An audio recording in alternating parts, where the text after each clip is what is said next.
Okay, in the last class, we discussed about the fraud risk Yes, that can be associated. Yes, are you saying yes, something? we did. Yes, we did. Types of Yes, fraud yes, and everything. yes. We discussed about fraud risk that can be associated with an entity. So, fraud means it can be related to fraudulent financial reporting. Means our financial numbers are misstated, or it can be misappropriation of asset. That means asset of an entity might be stolen or misused by some employees.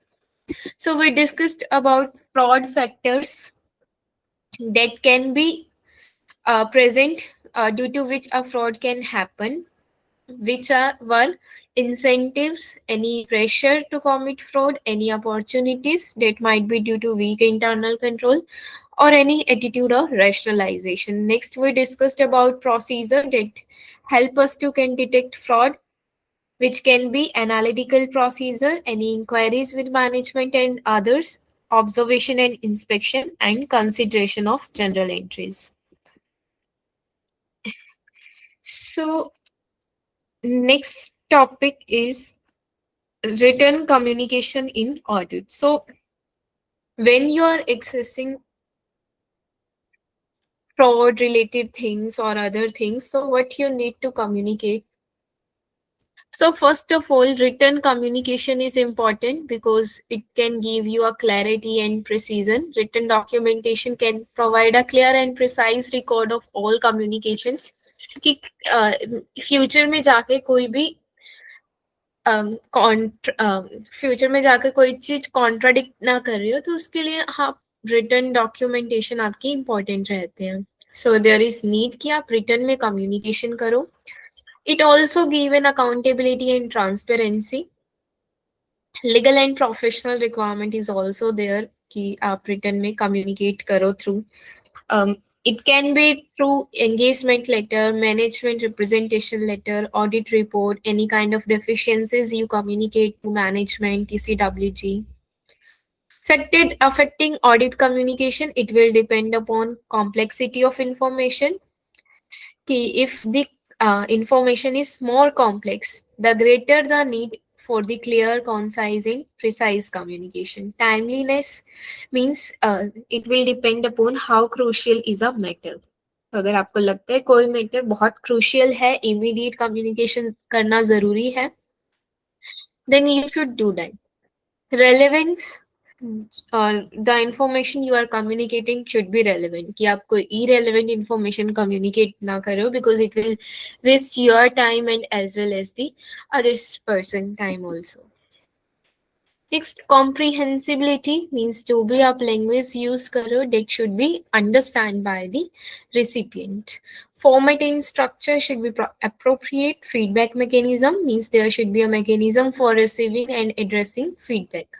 Means if you are communicating something, it is you are pre-assuming that you are getting any response, uh, any response back to that communication, so you should have something feedback mechanism also, like how will you receive that response. Regulatory requirement means you should be follow the regulatory requirement. If you are communicating something, you should keep in mind that you should be compliant, or any non-compliance may be lead to legal issues and affect the credibility of the audit. Cultural and organizational context. Ki understanding the cultural and organizational context of the audit can impact the effectiveness of communication. Oh, sorry. Confidentiality. So if you are communicating something, you should keep in mind about the confidentiality.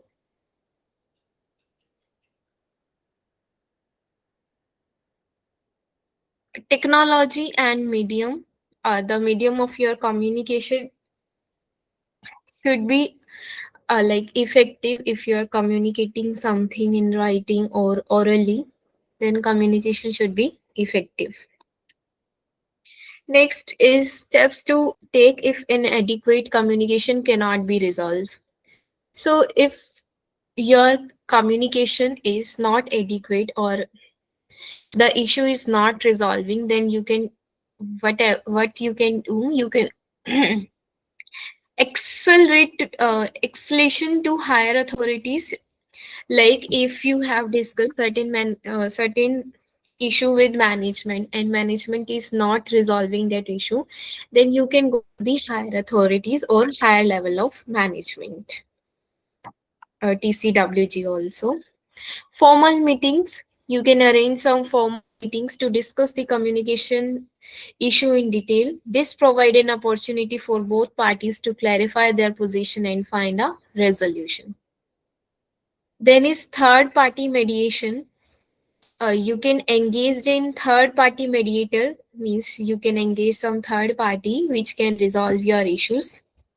Documentation of issues, so if you have certain kind of dispute, you should need to document these issues. Reassessment of audit strategy, so if there is need to modify your audit strategy, then you can do that. Legal advice, so if you want some legal advice, you can do also.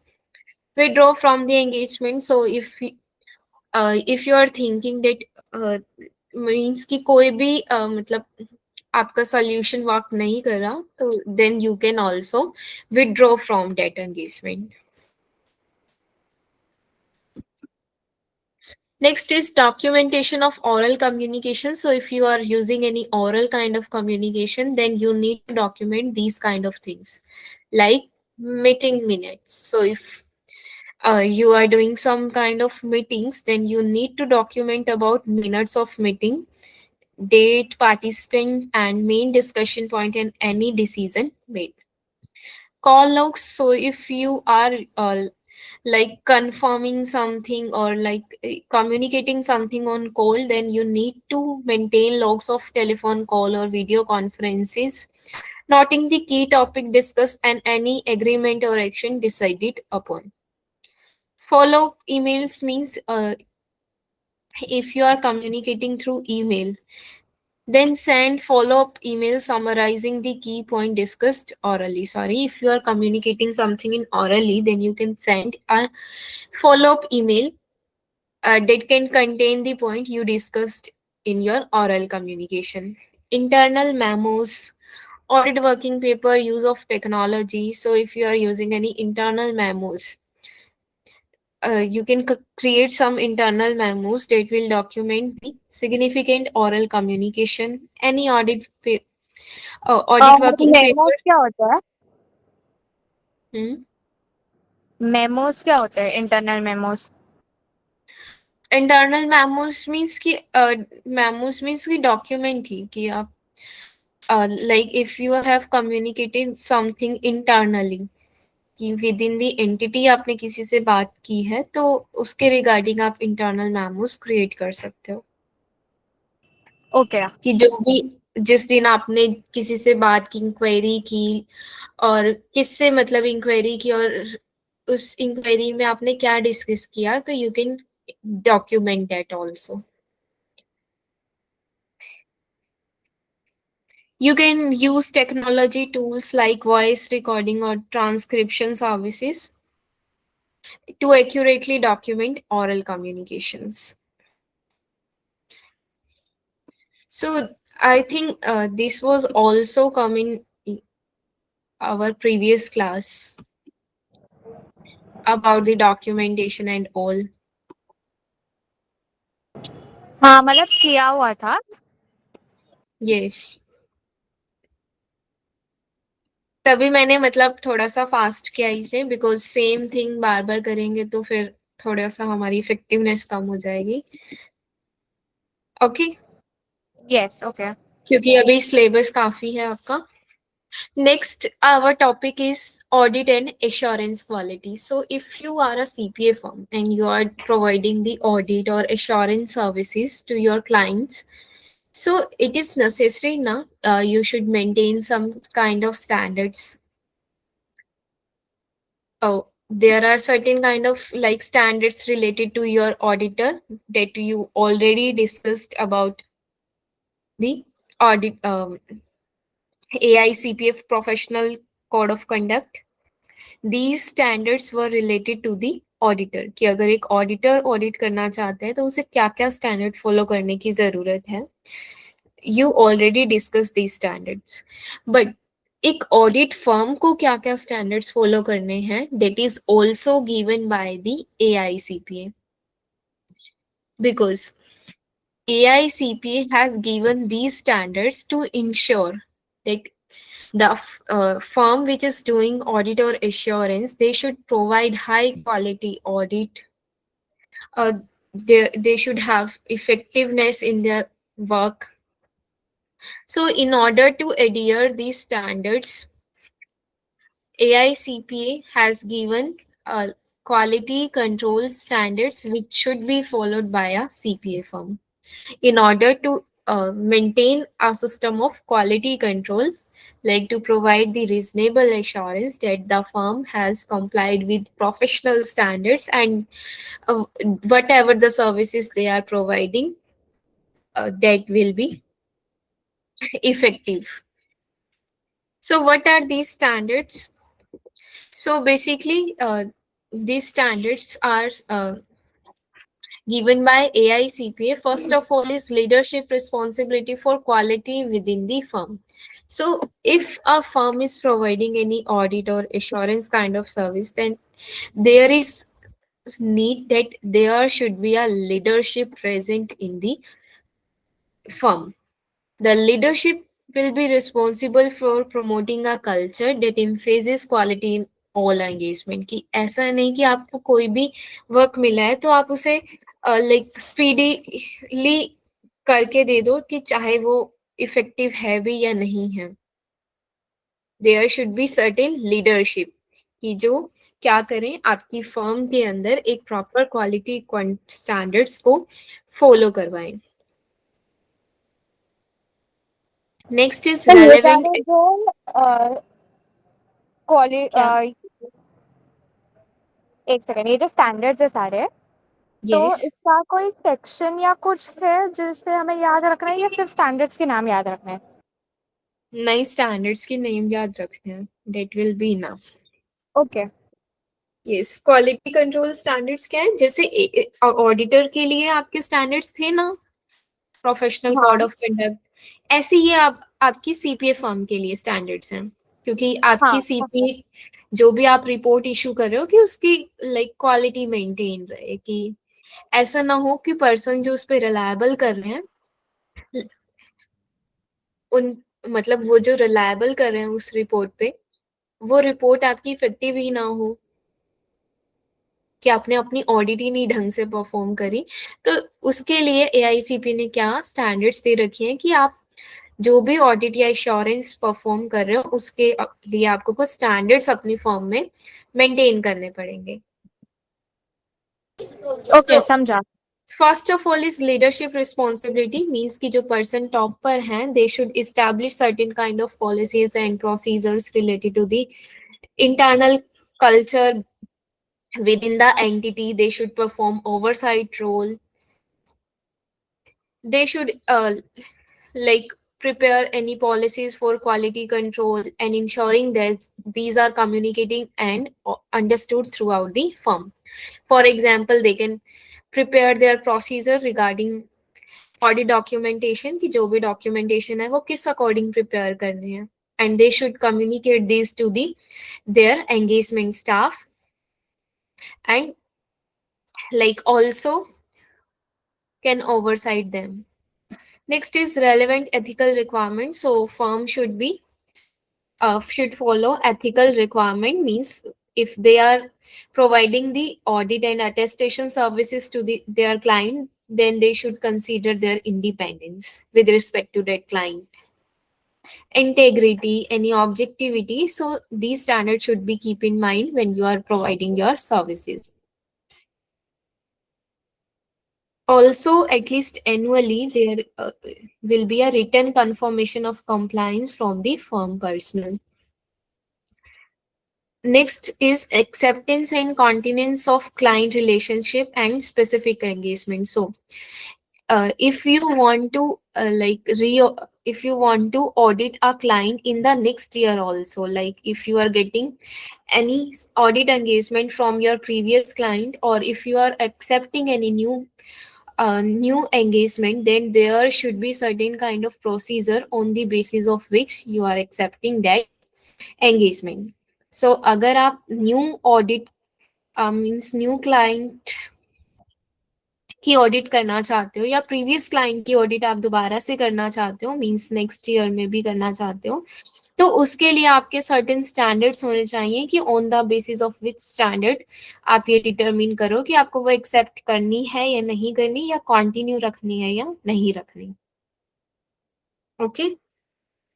Yes.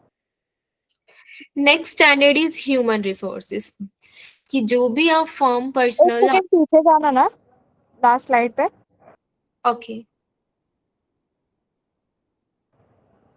अभी जैसे कि next year वो engagement continue करना है कि नहीं, उसके लिए भी एक स्टैंडर्ड है, बट अंदर क्राइटेरियाज क्या है?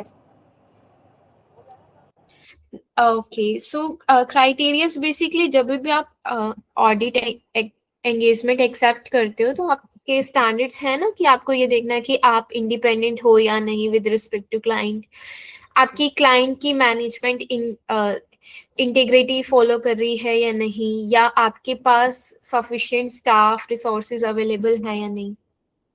तो दीज रिक्वायरमेंट यू चेक ना बिफोर एक्सेप्टिंग हाँ. Any audit.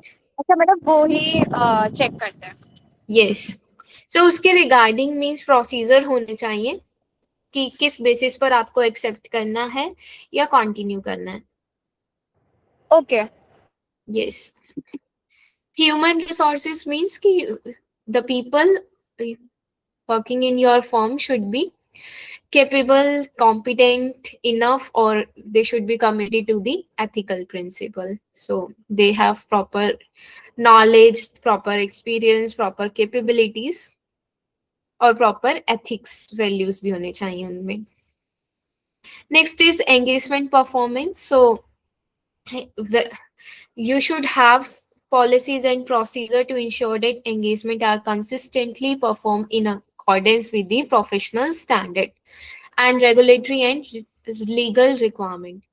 So whichever engagement you are performing, कि अगर आप ऑडिट कर रहे हो, रिव्यू कर रहे हो, या कोई भी अदर एंगेजमेंट परफॉर्म कर रहे हो, तो उसके रिगार्डिंग आपके पास प्रोसीजर्स होने चाहिए कि जो भी आप एंगेजमेंट परफॉर्म करो वो उन प्रोसीजर्स के अकॉर्डिंग करो. कि फॉर एग्जाम्पल जैसे आपकी ऑडिट के लिए गैस प्रोसीजर्स दिए गए, गैस स्टैंडर्ड्स दिए गए हैं, तो you should perform your audit according to these standards.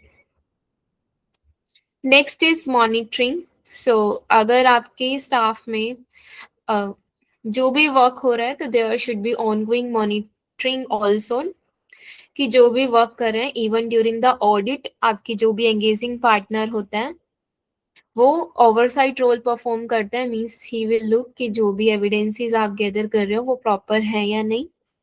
Similarly, in the firm, there should be an ongoing monitoring process to provide the reasonable assurance that policies and procedure relating to the system of quality control are relevant, adequate, and operating effectively.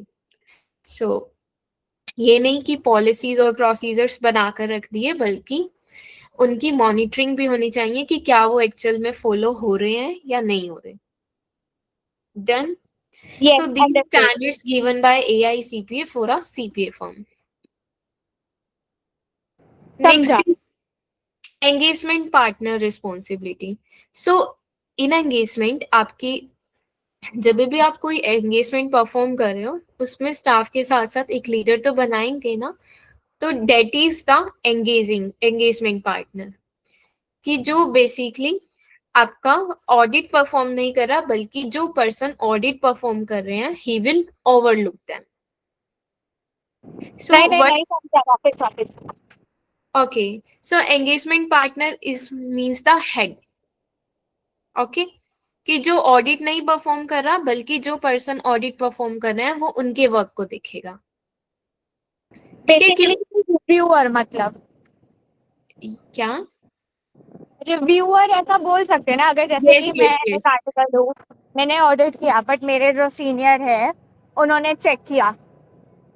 Yes, कि okay. जो भी उन्होंने procedure follow किए वो proper है या नहीं, documentation proper है या नहीं, अ, जो भी एविडेंसेस गैदर किए हैं वो सफिशिएंट है या नहीं, so engagement partner can overlook them their work, उनके साथ अपनी स्ट्रेटेजीज शेयर कर सकता है, उनके साथ प्लानिंग बना सकता है, एनी अगर उसे कोई फ्रॉड कहीं पर नजर आ रहा है तो वो उनके साथ डिस्कस कर सकते हैं, प्रोसीजर चेंज कर सकते हैं. So he should have certain kind of qualities or responsibilities. So first of all is leadership and quality control. So he will look for the overall audit, whether the audit is conducting in accordance with professional standard or not, whether the quality control standard are followed or not. Competency of engagement team, ki, like if the engagement team is properly like have some knowledge, skills or experience to perform their roles effectively or not. So he will look for. Next is practical experience and technical knowledge. Again, so engagement partner and the engagement team must have practical experience and technical knowledge. So ऐसे नहीं कि किसी person को audit की knowledge नहीं है और आपने उसे ऑडिट करने के लिए भेज दिया. So should not be like that. Knowledge of legal and regulatory requirement. So because you are an engagement partner, आप पूरी ऑडिट को देख रहे हो तो आपको नॉलेज होनी चाहिए, proper technical, legal, regulatory knowledge, professional standard, you should be adhere to the professional standards. Next, for engagement team, so these standards were for engagement partner. Next, for engagement team, again they should have technical proficiency, कि जो भी engagement team है उनके पास proper knowledge होनी चाहिए audit की. Experience नहीं भी है तो भी आप फ्रेश मतलब एक फ्रेशर भी कर सकता है, बट प्रॉपर नॉलेज तो होनी चाहिए, उनके पास स्किल्स होनी चाहिए, like they should have thinking skills, professional judgement, they will be able to exercise professional judgement, because आपकी बहुत सारे स्टेप्स में बहुत सारे क्या all throughout the audit आपका प्रोफेशनल जजमेंट तो आपकी काम आएगी आएगी, बिकॉज आपको जो भी प्रोसीजर्स बनाने हैं, जो भी आपको मटेरियलिटी डिटरमिन करनी है, रिस्क एक्सेस करना है, that will all depend upon your professional judgment, कि इसके लिए कोई मैथमेटिकल फॉर्मूला नहीं है आपके पास कि आप कैलकुलेट करोगे और आपका रिस्क आ जाएगा, बल्कि ये सारी क्या है आपकी प्रोफेशनल जजमेंट पे डिपेंड करती है. Communication skills, so there should be effective communication with the client. So जो भी एंगेजमेंट टीम है वो like able to communicate with the client, कि क्लाइंट के साथ वो कम्युनिकेट करे, टीम के साथ कम्युनिकेट करे. कोई उन्हें प्रॉब्लम आ रही है तो एंगेजमेंट पार्टनर के साथ कम्युनिकेट कर सकते हैं. They should be adhere to the ethical standards, की जो भी स्टैंडर्ड्स हैं वो फॉलो होने चाहिए. प्रॉब्लम सॉल्विंग स्किल्स होनी चाहिए. सुपरविजन एंड रिव्यू, कि जो भी लाइक सीनियर टीम है they should be able to supervise the or review the work of the junior team, providing guidance and feedback to ensure audit quality. Okay, any doubt? No doubt. So these are all the competency requirement for the engagement team, and this was for the engagement partner.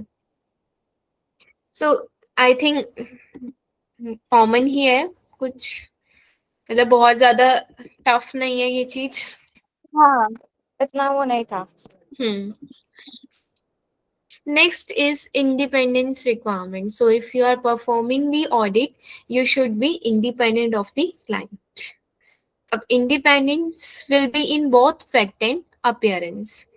कि like actual में भी आप independent हो, और if अगर आपका कोई ऐसा रिलेशन है जिसकी वजह से आप मतलब सामने वाले को लग सकता है कि आप इंडिपेंडेंट नहीं हो, तो आप लाइक अपीयरेंस में भी इंडिपेंडेंट होने चाहिए.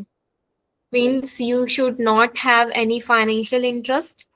आपका डायरेक्ट या इनडायरेक्ट फाइनेंशियल इंटरेस्ट नहीं होना चाहिए क्लाइंट में.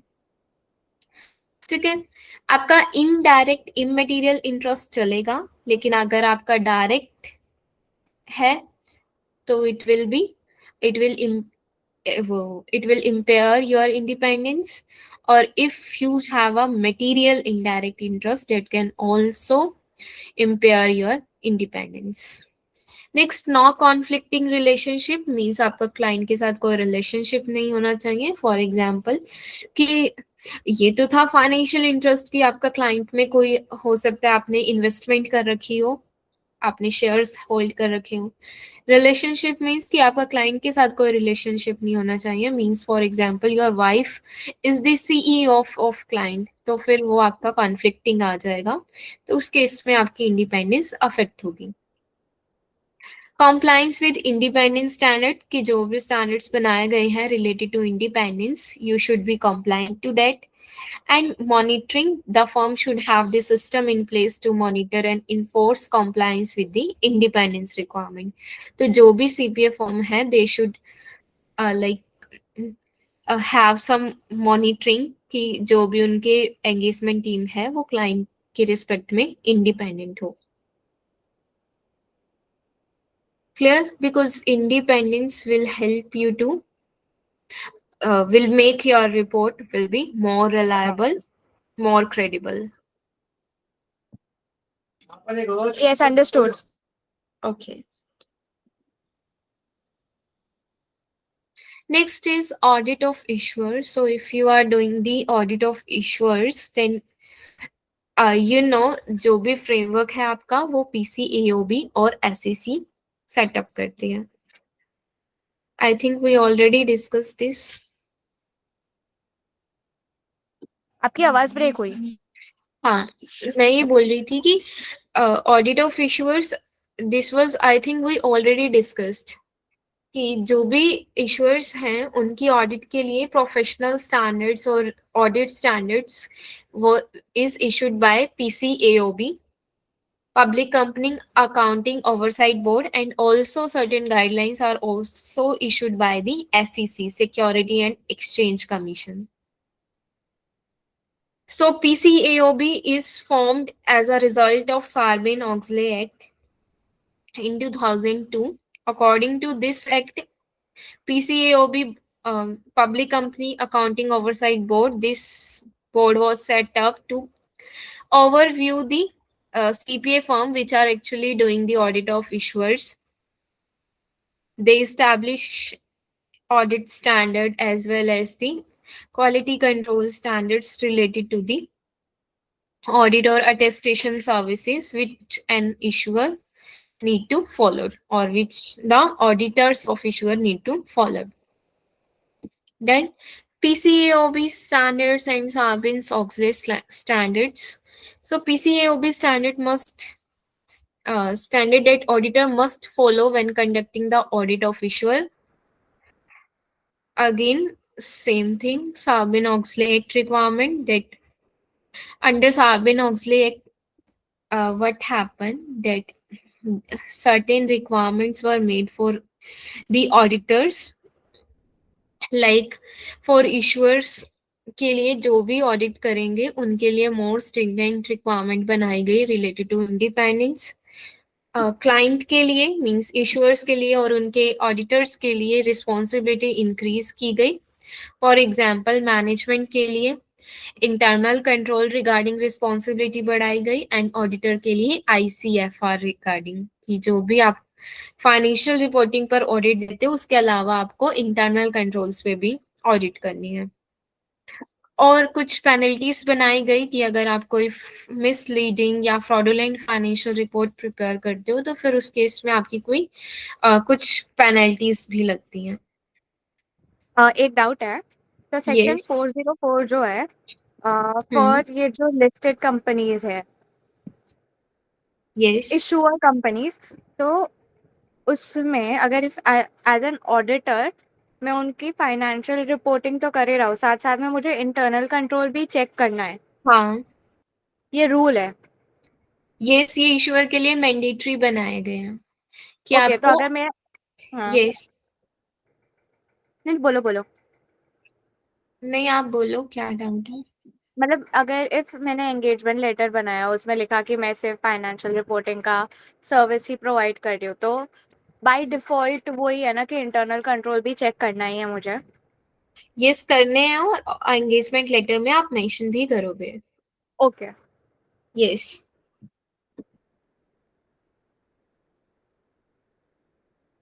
Okay, so basic audit procedures क्या होते हैं आपके? First of all you make a strategy and planning related to audit, and you do the risk assessment. First of all आप एक स्ट्रेटेजी बनाते हो, देन ऑडिट प्लान प्रिपेयर करते हो, जिसके अंदर आप पहले क्लाइंट की इंडस्ट्री के बारे में समझते हो, क्लाइंट का बिजनेस कैसा है, उसका इंटरनल कंट्रोल रिलेटेड एनवायरनमेंट क्या है, और उसके बेसिस पर आप रिस्क एक्सेस करके चलते हो related to the material misstatement. You will evaluate internal control. So internal control client के क्या इफेक्टिव है या नहीं, सो उसके लिए आप क्या करते हो? कंट्रोल रिव्यू प्रोसेस करते हो, टेस्ट ऑफ कंट्रोल्स करते हो टू चेक कि आपके कंट्रोल्स क्लाइंट के अंदर क्या इफेक्टिवली वर्क कर रहे हैं या नहीं कर रहे। मीन्स कि क्या डिजाइन में इफेक्टिवनेस है या नहीं, कि क्या प्रॉपरली डिजाइन है या नहीं। सेकेंड थिंग, क्या प्रॉपरली इम्प्लीमेंट कर रहे हैं या नहीं। थर्ड इज ऑपरेशनल इफेक्टिवनेस, की मत मीन्स कि आपने डिजाइन भी कर प्रॉपर कर रखे हैं, इम्प्लीमेंट भी प्रॉपर कर रखे हैं, लेकिन how effective are these internal controls, कि क्या आपके वो इंटरनल कंट्रोल इफेक्टिव भी है या नहीं। और everything you will document these things also. Next, after doing your test of control, you do the substantive testing, which is related to your dollar amount. आपकी जो भी फाइनेंशियल स्टेटमेंट नंबर है, उसके लिए आप परफॉर्म करते हो सब्टेंटिव टेस्टिंग, जिसमें आप टेस्ट ऑफ डिटेल्स और एनालिटिकल प्रोसीजर्स परफॉर्म करते हो to gather the evidences regarding accuracy and completeness of financial statement. Then what you can do, audit documentation आपकी throughout the audit, means आपकी strategy planning से लेकर जो भी आपके रिजल्ट हैं, सारी की सारे आप क्या करते हो? डॉक्यूमेंट करके चलते हो। Then you will issue a audit report, कि जिसमें आप अपना ओपिनियन मेंशन करते हो regarding financial statement as well as internal controls. So this is the overview of whole audit process. Okay. Understood. Yes. Yes. Next is enhanced auditor responsibilities. So, if we are comparing an audit responsibilities with uh, with the auditors of non-issuers, so they have some more responsibilities regarding independent and ethics. Like, अगर आप एक non issuer के auditor हो, तो उस case में आप कुछ नॉन अटेस्टेशन सर्विसेज प्रोवाइड कर सकते हो, but in case of issuer आपकी इंडिपेंडेंस रिलेटेड रिक्वायरमेंट और स्ट्रिक्ट हो जाती है, मींस आप कोई भी अटेस्टेशन सर्विसेज प्रोवाइड नहीं कर सकते। एक्सेप्शन इज टैक्स सर्विसेज आप प्रोवाइड कर सकते हो, बट उसके लिए आपके पास TCWG या बोर्ड ऑफ डायरेक्टर का अप्रूवल होना चाहिए। Next, communication with audit committee, तो जो आपकी रिस्पॉन्सिबिलिटीज है रिगार्डिंग ऑडिट कमेटी, वो भी आपकी इन्हांस्ड है, कि आपको जो भी मैटर दिखता है, सिग्निफिकेंट फाइंडिंग्स दिखती हैं, आपको कम्युनिकेट करनी जरूरी है। क्रिटिकल ऑडिट मैटर, कोई भी आपको ऐसे चीजें जो आपको लग रहे हैं कि बहुत सिग्निफिकेंट हैं, आपको ऑडिट कमेटी से कम्युनिकेट करनी जरूरी है। कोई फ्रॉड रिलेटेड चीजें आपको पता चली, तो वो भी कम्युनिकेट करनी जरूरी है। प्रोफेशनल स्केप्टिज्म, कि थ्रू आउट द ऑडिट आपका प्रोफेशनल स्केप्टिज्म एटीट्यूड मेंटेन रहना चाहिए। Clear? Yes, clear. Okay, next is critical audit matter. So critical audit matters क्या होते हैं, कि जो आपकी significant addition by PCAOB is a requirement to report critical audit matter, वो matters जो आपके रिलेटेड टू फाइनेंशियल स्टेटमेंट हैं, और आपके मतलब अकाउंट या डिस्क्लोजर से रिलेटेड हैं, और आप उन मैटर्स को क्या करते हो? ऑडिट कमेटी से कम्युनिकेट करते हो, और बेसिकली जिसके अंदर एक ऑडिटर की कॉम्प्लेक्स ऑडिटर जजमेंट इन्वॉल्व हुई हो और जो आपके चैलेंजिंग हो सकते हैं। फॉर एग्जाम्पल कि अगर आपको कोई रिलेटेड पार्टी ट्रांजेक्शन कोई दिखी जो बहुत कॉम्प्लेक्स थी या सिग्निफिकेंट लगी आपको, तो ये आपका क्रिटिकल ऑडिट मैटर होगा जिसको आपको ऑडिट कमेटी से कम्युनिकेट करना जरूरी है। क्लियर? क्लियर। और इसे आप रिपोर्ट में भी मेंशन करते हो। तो क्रिटिकल ऑडिट मैटर बेसिकली क्या होते हैं, जो आप ऑडिट कमेटी से कम्युनिकेट करते हो, जो बेसिकली आपकी अकाउंट या डिस्क्लोजर से रिलेटेड है, जिनका मटेरियल इफेक्ट हो सकता है और जिसके अंदर आपकी कोई मतलब कॉम्प्लेक्स जजमेंट इन्वॉल्व हुई हो कि आपको लगता हो कि वो बहुत चैलेंजिंग है, कॉम्प्लेक्स है, तो वो मैटर आपके क्रिटिकल ऑडिट मैटर होते हैं और जिन्हें आप ऑडिट कमेटी से भी डिस्कस करते हो और आप अपनी रिपोर्ट में भी मेंशन करते हो। देन क्रिटिकल ऑडिट मैटर आपके इश्यूअर्स के केस में होते हैं, जबकि नॉन इश्यूअर्स के केस में वो की ऑडिट मैटर बन जाते हैं। डन? बस डिफरेंस वर्ड का ही है, बाकी सब सेम है। हाँ, और मेनली आपकी क्रिटिकल ऑडिट मैटर आपकी मतलब मैंडेटरी होते हैं रिपोर्ट करने, और जबकि नॉन इश्यूअर्स के केस में आपकी मैंडेटरी नहीं है कि अगर आपको बोला गया है तभी आप रिपोर्ट करते हो। ओके। यस। नेक्स्ट चैलेंजेस क्या क्या हैं आपकी? कॉम्प्लेक्स फाइनेंशियल इंस्ट्रूमेंट की समटाइम हो सकता है कि कोई कॉम्प्लेक्स ट्रांजेक्शन्स हो, मीन्स जिसके लिए आपको स्पेशलिस्ट की जरूरत पड़ सकती है, कोई स्पेशलाइज्ड नॉलेज की जरूरत पड़ सकती है, तो that can be a challenge in audit. Stringent regulatory requirement, so ये भी एक चैलेंजिंग है कि आपको जो भी रिक्वायरमेंट्स हैं वो सारी की सारी मीन्स फुलफिल हों कि जब आप ऑडिट कर रहे हो। Expectations gap कि the difference between what stakeholder expect from an audit and what an audit can reasonably provide. For example, कि एक stakeholder हो सकता है कि he will looking for some absolute assurance, लेकिन एक ऑडिट में चैलेंज क्या है कि आप कभी भी 100% ऑडिट नहीं कर सकते, तो you are providing only reasonable assurance. Clear? Litigation risk, auditors of issuer may face higher litigation risk, particularly कि अगर in case क्या हो गया, आपने wrong opinion दे दिया, तो that can also create a risk for you.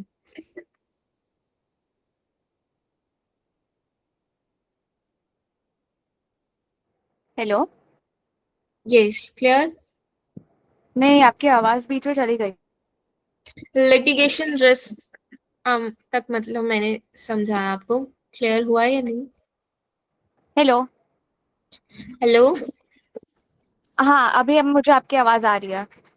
अच्छा, कहाँ तक फिर मतलब समझ में आया? मैंने लिटिगेशन रिस्क मुझे सुनाई दिया, उसके बाद नहीं सुनाई दिया। Okay, so litigation risk means कि ऑडिटर ऑफ इश्यूर में फेस हायर लिटिगेशन रिस्क, कि कल को हो सकता है कि उन पे कोई केस हो जाए, because sometimes there might be cases ना कि जहां उनकी मिस स्टेटमेंट जो है अनडिटेक्टेड रह गई हो, और maybe they have issued some wrong opinion, so that can also be a challenge in the audit. Okay, Yes. समझा।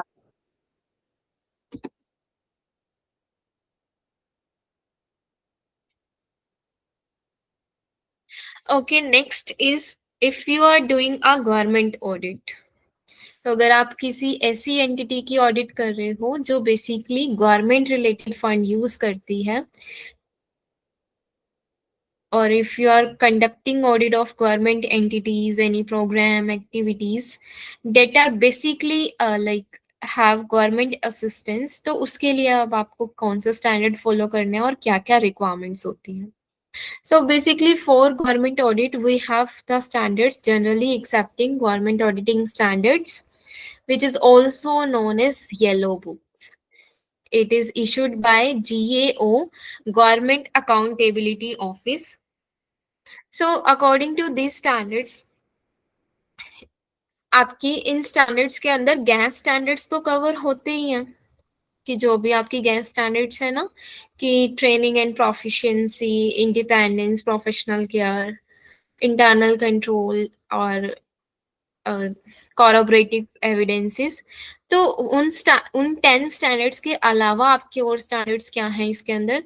First is public interest, because आपकी जो भी गवर्नमेंट है, it is accountable to the public ना, so if you are doing an audit of government entity, then you should like you should consider that it is your responsibility to act in the interest of public and uphold the values of transparency and accountability, because government related में government entity में जितनी transparency रहेगी उतनी आपकी government reliable बनेगी. So as an auditor of government entity you should keep in mind that you are accountable to the public, कि आप public के इंटरेस्ट में काम करो, आप पब्लिक के सामने जो भी मतलब आप रिपोर्ट मेंशन करो, इट शुड बी ट्रांसपेरेंट, कि जो भी आपको मिल रहा है आप उसमें रिपोर्ट करो. Integrity means you should be honest, responsible in professional and business relationship. Objectivity means you should be independent in both mind and appearance, कि आप कहीं पर बायस्ड ना हो, ठीक है, आप इंडिपेंडेंट हो with respect to the entity. Proper use of government information, resources and position. You should keep in mind कि जो भी आप गवर्नमेंट इंफॉर्मेशन यूज कर रहे हो, तो आप कहीं पर उसे अपने पर्सनल यूज के लिए यूज ना करो. Professional behavior, like throughout the audit, you should maintain professional behavior. You should comply with standards, regulation, and laws, and avoid any kind of act that can discredit your profession. Okay, clear? Yes, clear.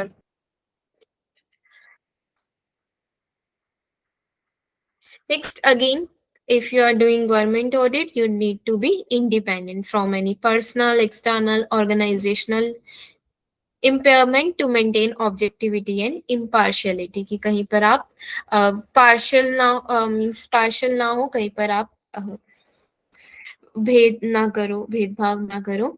So it should keep in mind professional judgement. You should maintain professional judgement, कि जब भी आप audit कर रहे हो, competence again you have proper knowledge, proper skills to do the audit. Quality control and assurance, again जब भी आप गवर्नमेंट एंटिटी की ऑडिट कर रहे हो, तो उसके लिए भी आपको क्वालिटी कंट्रोल स्टैंडर्ड फॉलो करने होंगे. Okay. Yes.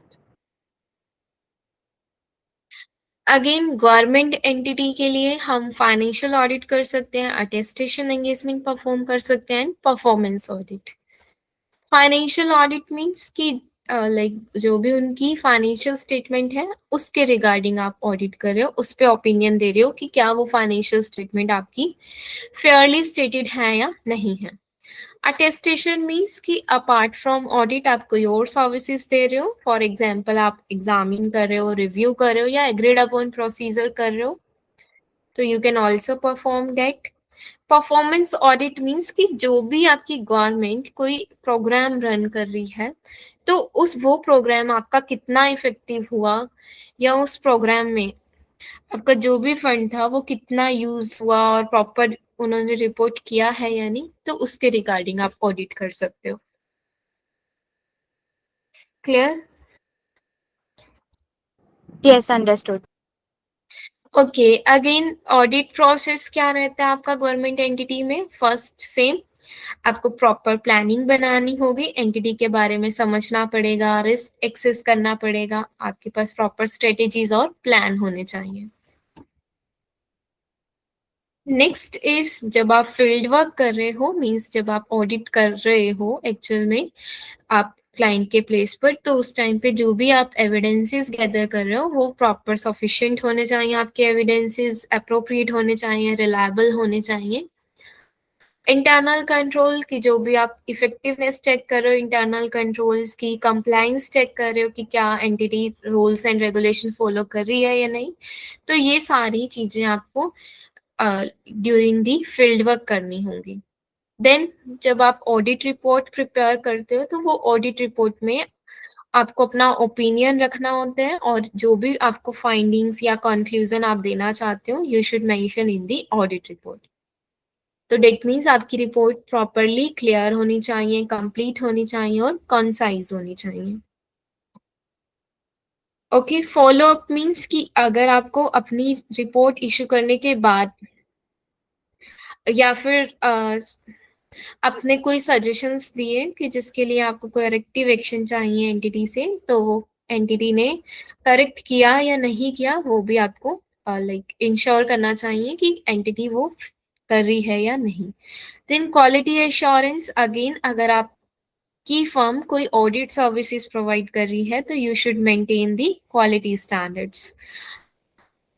Peer review means कि जो फर्म्स हैं, the firm can perform a review for another firm कि क्या वो क्वालिटी कंट्रोल स्टैंडर्ड फॉलो कर रहे हैं या नहीं कर रही। This is called the peer review, कि एक फर्म दूसरी फर्म के क्वालिटी कंट्रोल स्टैंडर्ड्स चेक कर रही है कि क्या वो फॉलो कर रही है या नहीं कर रही। इंटरनल क्वालिटी कंट्रोल की विद इन द एंटिटी भी आप like quality control system set कर सकते हो कि आपकी जो भी फर्म है वो प्रॉपर स्टैंडर्ड्स फॉलो करे। Okay, clear? हाँ क्लियर। एक बार पीयर रिव्यू वापस एक्सप्लेन करना तो, मतलब पीयर पीयर रिव्यू रिव्यू यही हुआ ना कि कोई और सीए मतलब ऑडिटिंग फर्म को हम हमारे जो हमने ऑडिट किया है वो बताए कि बराबर है या नहीं, ऐसा कुछ। एक सीपीए फर्म मतलब दूसरे सीपीए फर्म का रिव्यू कर रही है कि क्या उसने स्टैंडर्ड्स फॉलो कर रखे हैं या नहीं कर रखे हैं। ये ओके। पीयर रिव्यू होता है जो एआईसीपीए ने मैंडेटरी भी कर रखा है। और ये पीयर रिव्यू सिर्फ ये गवर्नमेंट एंटिटीज के लिए ही होता है या सबके नहीं लिए? नहीं नहीं, बाकियों के लिए भी होता है। ओके, तो इसका कोई क्राइटेरिया कुछ है कि ये फर्म या एंटिटी ही पीयर रिव्यू करा सकती है या इस केसेस में ही नहीं होता है? नहीं, ऐसे एज सच कोई क्राइटेरिया नहीं है, बट यस एआईसीपीए ने ये मैंडेटरी कर रखा है to have a peer review, कि आपको लाइक 1 ईयर में या 3 ईयर में एक पीयर रिव्यू लेना जरूरी है। मीन्स आपकी फर्म के स्टैंडर्ड्स को दूसरी सीपीए फर्म एग्जामिन करेगी कि क्या आपके स्टैंडर्ड्स प्रॉपर फॉलो हो रहे हैं या नहीं हो रहे। Okay. Yes. Again documentation same, कि जो भी आप प्लानिंग से लेकर आप एविडेंसेस टेस्टिंग जो भी कर रहे हो वो आपको डॉक्यूमेंट करनी जरूरी है। एनी कंक्लूजन और recommendation you are making, any communication you are doing with the management, आपको सारी चीजें डॉक्यूमेंट करनी जरूरी है अपने वर्क पेपर्स में।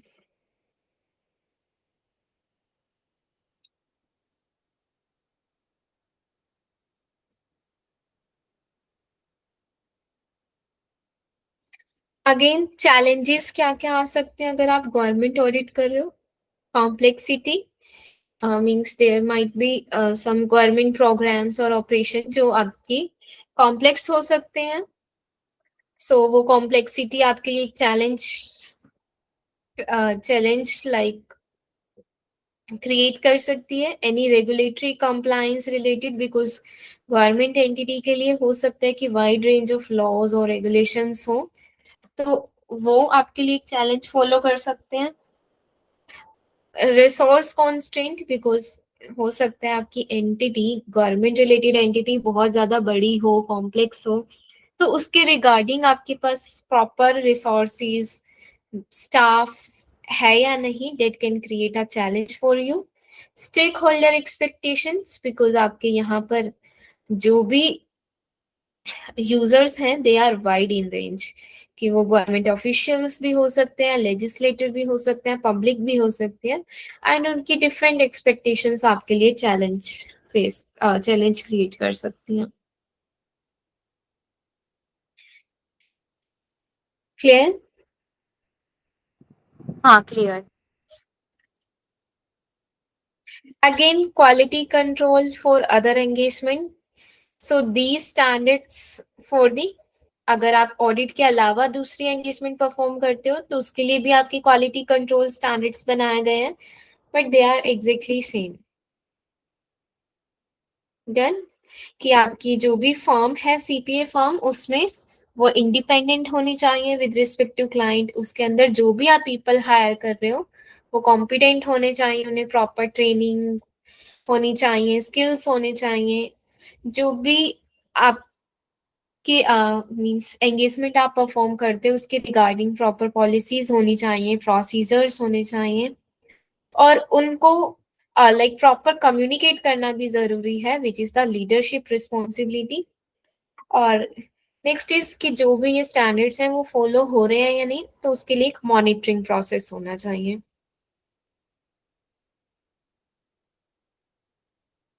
सो engagement partner, I think this is already discussed and is same exactly. हाँ, हो चुका है ये तो। ठीक है।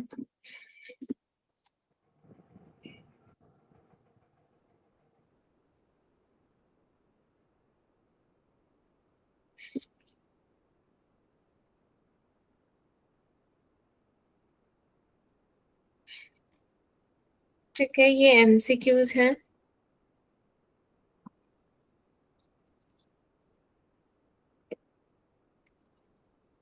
चलो मैं कुछ एमसीक्यूज करा देती हूँ, बाकी आप फिर खुद से प्रैक्टिस करना। Which of the following bodies oversee the audit of public companies in the US? So PCAOB. yes, जो ऑडिट को ओवरसी करती है PCOB. Yes, the Sarbanes Oxley Act required management to certify the accuracy of financial report under which section? Section 404। 404 नहीं, section 302।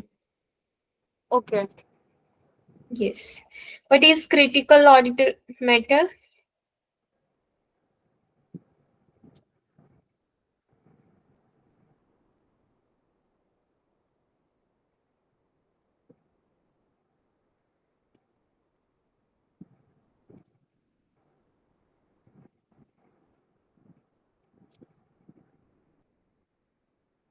A significant issue communicated to the audit committee.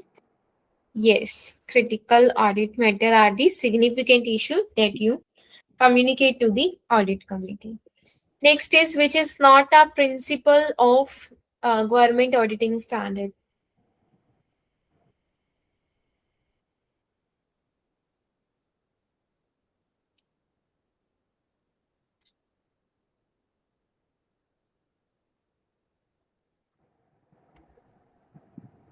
Independence. But independence तो maintain करनी जरूरी है।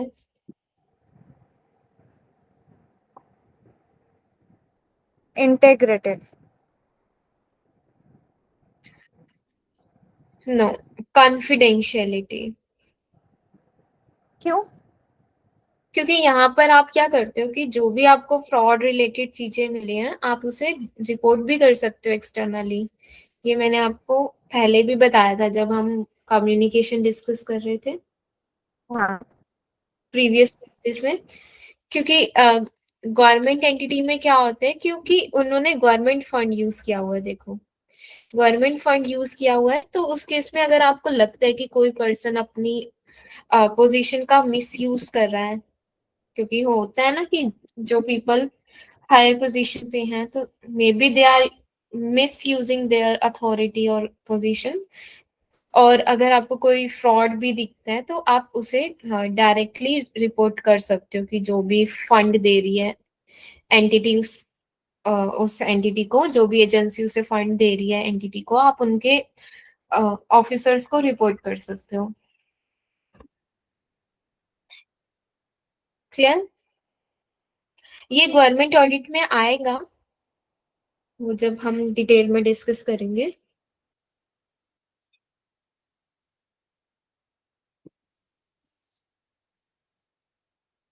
So what type of audit evaluate the efficiency effectiveness on economy of government program and operations?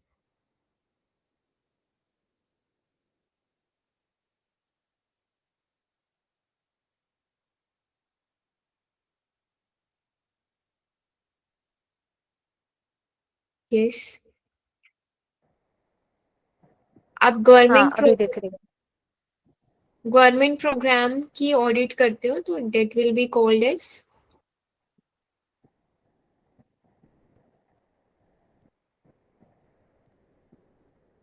Operational audit.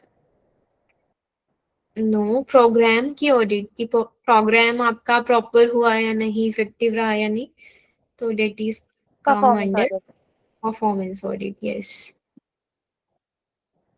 Okay, then rest of questions please practice yourself. Okay Yes. और कोई भी doubt आए तो please ask in next class. Definitely.